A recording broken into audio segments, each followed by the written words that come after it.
Mana yang kita dahulukan? Kedua tangan atau kedua lutut? Makin ada khilaf yang kuat di kalangan para ulama. Ya. Hadis-hadis yang datang bahwasanya Rasulullah SAW mendahulukan dua lututnya daripada kedua tangannya, dhaif. Hadis-hadis yang datang bahwasanya Rasulullah SAW mendahulukan kedua tangannya daripada kedua lututnya, maka hadisnya apa? Dhaif. Demikian juga sebaliknya. Hadis-hadis yang menyatakan Rasulullah SAW mendahulukan dua lututnya daripada dua tangannya juga apa? Dhaif. Ya. Ada sebagian ustaz bilang, dia terangkan di papan tulis hadis-hadis yang tangan duluan daripada lutut sahih, hadis-hadis lutut daripada tangan sahih, berarti pilih mana saja. Itu enggak benar seperti itu ya. Dua-duanya dhaif, dua-duanya apa? Dhaif ya. Namun diriwayatkan dari Ibnu Umar radhiyallahu ta'ala anhuma, beliau kedua tangan sebelum apa? Kedua lutut. Tangan dulu sebelum apa? Kedua lutut ya. Dari Ibnu Umar radhiyallahu ta'ala anhuma. Adapun dari Nabi sallallahu alaihi wasallam maka dua-duanya dhaif ya. Termasuk hadis, "Idza sajada ahadukum fala yabruk kama yabrukul ba'ir." Jika kalian sujud, maka janganlah kalian sujud seperti onta. Ya. Ada tambahan, "Wal yadha yadayhi qabla rukbatayhi." Maka hendaknya dia meletakkan kedua tangannya sebelum dua lututnya. Hadisnya juga lemah. Hadisnya juga lemah ya. Oleh karenanya, karena dua-duanya lemah, apakah kedua tangan sebelum kedua lutut atau sebelum kedua tangan, maka pendapat yang lebih kuat artinya ya, terserah kita yang mana yang lebih mudah ya. Tapi jangan kita loncat seperti onta kemudian menimbulkan suara yang keras. Bagi orang yang tubuhnya ringan mungkin dia lebih mudah apa? Lututnya dulu. Tapi yang sudah tua, tubuhnya mungkin berat, dia mungkin lebih ringan tangan terlebih dahulu. Tapi dua-duanya boleh, enggak jadi masalah. Wallahu taala alam bisawab. Suka-suka. Kalau kepala dulu nanti nyungsep. Nah, kenapa suka-suka? Memang di situ ada perbedaan. Kalau madhab kita Imam Syafi'i, madhabnya Imam Ahmad, madhab Imam Abu Hanifah, madhab Syafi'i, ini adalah lutut dulu. Lutut dulu, baru tangan. Ini hadisnya dari Sayyidina Wa'il bin Hujur ya, dari hadis bahasanya ra'aitu Rasulullah SAW sajada wa yadu'a rukbatayhi qabla yadayhi wa idha nahadha, kalau bangkit rafa'a yadayhi, mengangkat tangannya qabla rafa'a wa idha, pertama kalau lagi berdiri ya, kalau lagi sujud meletakkan rukbatayhi, rukbatayhi itu lututnya dulu, baru tangannya. Berbeda madhabnya Imam Malik. Ini Imam Malik, kalau madhab Imam Malik ini hadis Ibu Hurairah sama-sama kuat. Kalau madhab Malik enggak, tangannya dulu baru lututnya. Karena dalam hadis Abu Hurairah, fala yabruku kama yabrukul ba'iru. Kalau rukuk itu jangan kayak onta. Onta itu rupanya caranya adalah lutut dulu. Nah, ini perbedaan ya. Kalau Anda madhab Syafi'i dan Anda mudah, Anda dahulukan lutut Anda baru tangan. Kalau berdiri tangan dulu baru lutut. Suka-suka. Kalau Anda muda memang enak begitu. Tapi kalau Anda ngerasakan tua,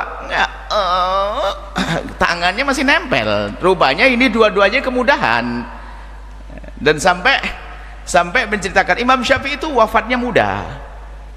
Jadi masih seger, dan hadis yang ini bukan masalah muda tua, memang pokoknya dua-duanya itu sangat sesuai.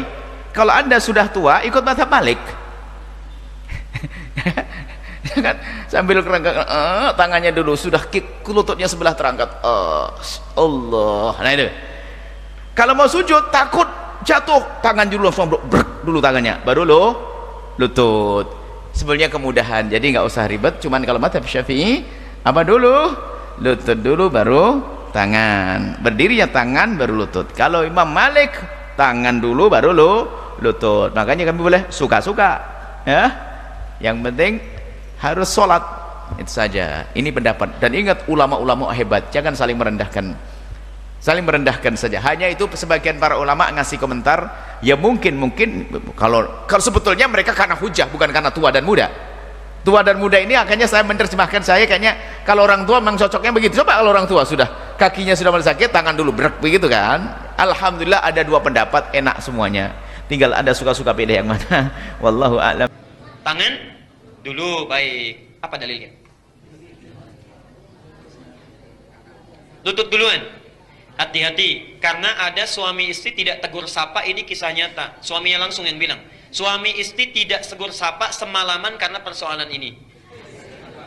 Suami sholat isya tidak ke masjid, ya, ke rumah, kemudian malamnya di rumah karena terlambat datang dari kantor, ya. Kemudian istri melihat, begitu turun, maaf, lututnya duluan. Dari yang tidak, sami Allah liman hamidah, kemudian akan sujud, lutut duluan. Selesai sholat, kata istrinya, papa itu sholatnya nggak sesuai sunnah. Kenapa? Kok lutut duluan, harusnya tangan dulu. Mama yang nggak baca hadis, katanya. Padahal dua-duanya nggak baca. Dua-duanya nggak baca. Yang satu dengar dari guru yang A, satu dari guru yang B. Suaminya cerita besok paginya, ya, karena jemput ke rumah, masya Allah. Ya. Bapak ibu sekalian, kedua-duanya sebetulnya ada di hadis Nabi. Dan uniknya di kitab yang sama. Di kitab yang sama, bedanya 2 nomor. Di Al-Bukhari nggak ada, di Muslim nggak ada, yang ada di Abu Daud ini. Yang pakai lutut itu adanya di Abu Daud nomor hadis 838 dari Wa'il bin Hujur. Di awal-awal masa sholat, dilihat oleh Wa'il, Nabi selalu turun dengan lututnya dulu, baru kedua telapak tangannya. Jelas sampai sini? Diambillah pendapat itu oleh Ibnul Qayyim Al-Jauziyah. Menulis beliau buku sifat sholat Nabi. Silahkan lihat, ya. Dalam uraian beliau memilih untuk menggunakan lutut.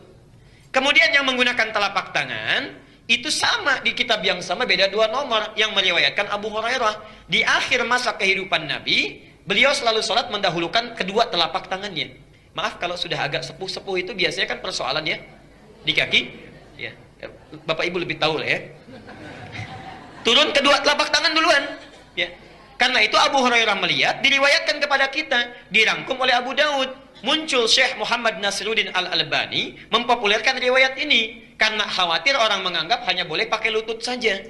Dipilih oleh Syekh Muhammad Nasiruddin Al-Albani riwayat yang kedua. Jadi Anda yang pakai Al-Albani misalnya, bacanya dari situ, lihatnya dari situ, dan judul bukunya sama, Sifat Salat Nabi.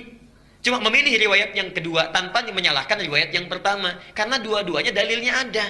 Jadi yang pakai telapak tangan boleh, pakai lutut boleh, yang salah yang kepala duluan.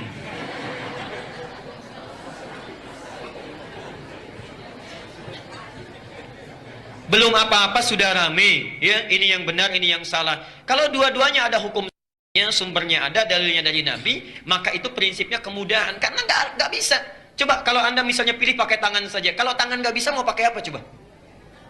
Kemungkinan cuma 2, kalau nggak pakai lutut, pakai telapak tangan, itu sederhananya. Jelas sampai sini? Nah, maka dalam hal demikian, itu ragam boleh memilih, tapi ada ikatannya, diikat muqayyadun bid dalil, bil adillah. Dalilnya ada, contohnya ada, lakukan. Nggak ada dalil, nggak boleh. Jelas sampai sini? Nah, kedua ini dirangkum oleh 4 bintang ulama ini, dikumpulkan semuanya. Nah, kumpulan semuanya ini, baik yang satu jenis ataupun ragam jenis, disebut dengan manhaj. Manhaj. Ya. Jadi Anda, baik yang sujudnya menggunakan telapak tangan, ataupun menggunakan kedua lutut, manhajnya sama dengan Nabi. Sejalur. Jelas? Ikut manhaj salaf di sini. Orang yang ikut itu namanya salafi. Kalau banyak namanya salafiyun. Ya. Jadi sebetulnya semua orang Islam itu salafi. Semua orang Islam itu salafiyun. Ya. Jadi bukan kelompok tertentu, ya, komunitas tertentu, bukan. Tapi semuanya itu salafi. Nah, istilah-istilah salafi yang muncul sekarang ini sebetulnya itu tren yang ingin mengembalikan kepada ajaran yang ini. Tadinya ada yang menyimpang, maaf, kuburan dijadikan sebagai sesembahan, doa-doanya tidak tepat, kemudian pindah dari orang kemudian kepada hewan. Cuma di Indonesia yang hewan itu jadi kiai, ada kiai selamat gitu kan. Nah, sudah cukup dengan hewan kemudian pindah kepada benda, keris jadi kiai. Ada kiai banyak tuh ya. Sekarang diburu di Belanda namanya Kiai Nogosiluman. Kiai Nogosiluman itu kerisnya Pangeran Diponegoro, anggaran banyak untuk mencari keris itu. Nggak cukup dengan keris, sekarang muncul Kiai Akik, macam-macam. Itu keliru. Makanya muncul gerakan kembalikan ke manhaj salaf, muncullah itu salafi. Orang-orang yang ikut ini sebetulnya semuanya salafi. Mau yang pakai lutut dulu, pakai telapak tangan dulu, itu secara manhaj sama semuanya. Jelas sampai di sini?